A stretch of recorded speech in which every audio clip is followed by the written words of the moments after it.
போட்டி உருவாயிடுச்சு சார் தமிழ்நாடு எலெக்ஷன்ல சசிகலா ராமதாஸ் கூட்டணியோட சேர்த்து. எத்தனை போட்டி வந்தாலும் சரிங்க, நாங்க சொல்றது அண்ணா திராவிட முன்னேற்ற கழகமா அண்ணா திராவிட முன்னேற்ற கழகத்துடைய கூட்டணியா திமுக கூட்டணியா? இன்னைக்கு அண்ணா திராவிட முன்னேற்ற கழகத்துடைய கூட்டணிக்கு வாக்களித்தா அரசாங்கம் எப்படி 5 வருஷத்துக்கு சிறப்பாக இருக்கும் அப்படின்றத அவங்களே மக்களே உணர்ந்துட்டாங்க. இந்த இன்னைக்கு சொன்னீங்க இந்த வறட்சியே இல்லாத, அதுக்கு தான் சொல்றேன். கஜா புயல் வந்தது, நீரா புயல் வந்தது, அத்தனை புயலையும் சமாளிச்சாரு எங்க பொதுச் செயலாளர். அவ்வளவு பேருக்கு இழப்பீடு. 1 லட்சம் மின்கம்பங்கள் அந்த கஜா புயல்ல 1 லட்சம் மின்கம்பங்கள் சாஞ்சு போச்சுங்க, ஒடிஞ்சு போச்சு காத்து புயல்ல.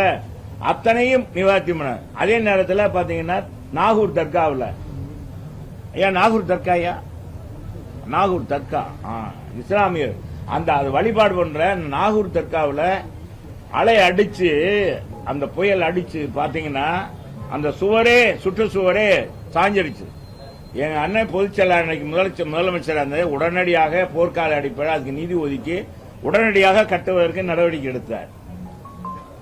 இது மாதிரி சிறப்பான நடவடிக்கை. அதே மாதிரி போர்க்கால அடிப்படையில் மின்கம்பங்கள்லாம் உடர்த்தி அன்னைக்கு பாதிக்கப்பட்ட விவசாயிகளுக்கு மக்களுக்கு எல்லாருக்குமே நிவாரணம் கொண்டு போய் அரசாங்கம் மட்டும் இல்ல ஒவ்வொரு பொதுநல தொண்டும் கட்சிக்காரங்களும் கொடுக்கணும்ன்றாரு.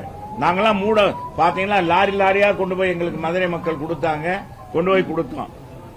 அது மாதிரி கட்டுப்பட. ஆனா இவங்க நாங்களும் கொரோனாவை அடக்கணும் தான் சொல்றது.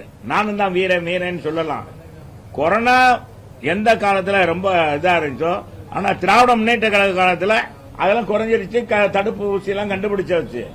நாங்க எல்லாம் அடிப்படை தேவையெல்லாம் நிறைவேற்றிட்டோம்.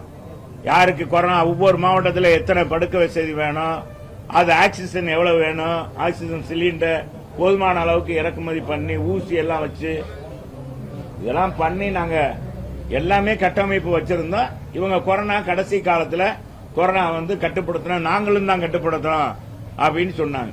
அவ்வளவுதான்.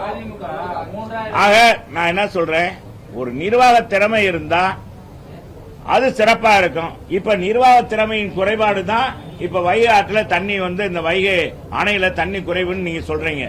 எனக்கு எப்படின்னு தெரியல, எத்தனை அடி இருக்குன்னு தெரியல. அதனால அது இது முழுக்க அது ஏதாச்சும் இந்த குடிநீர் பற்றாக்குறை வந்துச்சுன்னா இந்த தமிழக அரசு திமுக அரசு தோல்வி விட்டுறது, நிர்வாகம் தோல்வி விட்டுறது என்பதுதான் அதோட நிதர்சனமான உண்மை.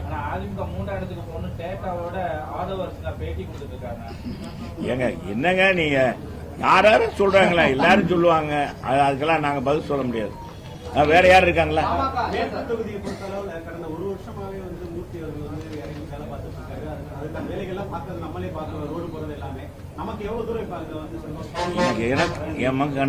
அதிமுக இல்லைங்க, ஒவ்வொரு சட்டமன்ற உறுப்பினரும் நான் மட்டும் இல்ல, அண்ணன் ராஜன் சிலாப்பா, அன்புக்குரிய நம்ம உதயகுமார் தம்பி, எங்களுடைய பெரிய பிளான் என்ற செல்வம், நாங்க மக்களோடு மக்களாக இருக்கிறோம். அவங்களுக்கான திட்டங்களை நாங்க 15 வருஷமா மேற்கு தொகுதியில் நிறைவேற்றிருக்கேன். ஒவ்வொருத்தரும் அதே மாதிரி அந்த தொகுதியில தேவைகளை நிறைவேற்றிருக்காங்க. இன்னைக்கு மேலாக இப்ப நிரந்தரமா பொதுவா பெண்கள் மஞ்ச பூசி என்ன சொல்றீங்க, மஞ்ச பூசிட்டு போனா அழகா இருக்கும்.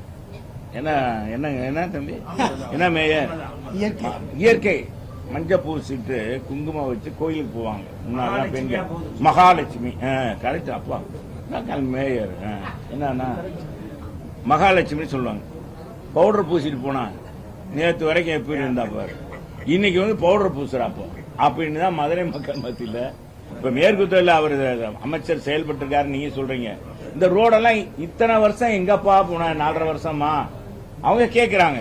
இத்தனை வருஷமா இப்ப மட்டும் ரோடு போட வர்றீங்க, அது ரோடு இருக்கா? இப்ப உதாரணத்துக்கு சொல்றேன், கருப்புசாமி வந்திருக்காரு, வா தலைவர் சொல்லுங்க. இதுல பழைய முருகன் டாக்ஸ் ரோடு, பழைய முருகன் டாக்ஸ் பைக்கராவிலங்க இருந்தது, பெரிய ரோடுங்க, மெயின் ரோடு. அந்த மெயின் ரோடு ஏறத்தாழ ஒரு 500 மீட்டர் இருக்குமா, 500 மீட்டர் ரோடுங்க, பெரிய விசாலமான ரோடு. அந்த ரோடு மட்டும் 3 மாசம் தான் ஆகுது. 1 வருஷமா, 1 வருஷம் ஆகுது. இப்பவே வெறும் குண்டாகி போச்சு. நீங்க போய் கூட அதை போய் எடுங்க, பூராமே இந்த தாரெல்லாம் பேர்ந்து போச்சு. யார் போட்டுற மாதிரி இல்ல. ஏதோ இப்பதான் கல்லு மண் அடிச்சது மாதிரி இருக்கு. நான் உடனே கார்பரேஷன் இப்படித்தான் தரமற்ற ரோடுகள் மதுரையில போடப்படுறது. எல்லா தொகுதியிலும் இது என் தொகுதியில மேற்கு தொகுதி, அதுலதான் நீங்க சொன்னீங்களா ரோடு போடுறாருன்னு.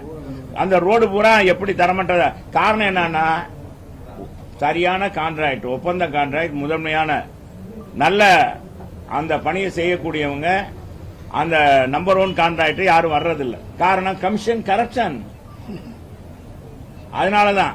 ஆனா நம்ம கார்பரேஷன் கமிஷனர் நல்லவங்க தான், அவங்க நல்லவங்க தான். ஆனா பட் அங்க நடக்கிறது அதிகாரிகள் அதுக்குள்ள சுத்தி இருந்துகிட்டு யார் யாருக்கு எவ்வளவு கமிஷன் என்னன்னு எல்லாம் மேல வரைக்கும் கீழே இருந்து டாப் டு மேட்டம் வரைக்கும் அவங்களே பாத்துறாங்க. அதனாலதான் ரோடெல்லாம் தரம் இல்லாம இருக்கிறது காரணம். அதனால என்ன ரோடு போட்டாலும் மக்கள் மத்தியில இது ரோடு போட்டதுனால அந்த ரோடும் தரம் இல்ல. இப்ப போடுறாங்க, இப்ப இதெல்லாம் பாக்குறாங்க, இப்ப அதெல்லாம் கொடுக்கறாரு, அத பரிசு கொடுக்கறாருன்னு மக்களுக்கு தெரியும். மக்கள் ஒன்னும் தெளிவா இருக்கிறாங்க. அதெல்லாம் ஒண்ணும் இல்ல, யாரும் ஏமாற்ற முடியாது, நானும் ஏமாற்ற முடியாது.